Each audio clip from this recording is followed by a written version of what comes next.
সাধারণ মানুষের মাথা ঘুরে যাওয়ার জোগাড়। যদিও এই ঘটনাটি কোথায় ঘটেছে তার বিস্তারিত কিছু জানা যায়নি।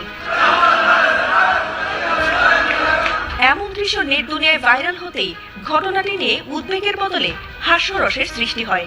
নেটিজেনদের অনেকেই সেই চোরকে দেশি স্পাইডারম্যান বলে হাস্যরসে মেতে উঠেছে। কেউ লিখেছেন প্রতিভা নষ্ট হচ্ছে, সিনেমায় তার স্টান্টম্যান হওয়া উচিত ছিল। আবার কেউ মজা করে বলেছেন নামার পর এই স্পাইডারম্যানের কি অবস্থা হয়েছে তা ভাবতেই হাসি পাচ্ছে। তবে এরই মাঝে অনেকেই আবার উদ্বেগ প্রকাশ করে বলেছেন এটা যদিও হাসির বিষয় নয়, এত উঁচু থেকে এমন ভাবে পালানো মানে নিরাপত্তাহীনতার ভয়াবহ পর্যায়ে পৌঁছেছে। যদিও ভিডিওতে শেষ পর্যন্ত তাকে ধরা হলো কিনা তা অবশ্য জানা যায়নি।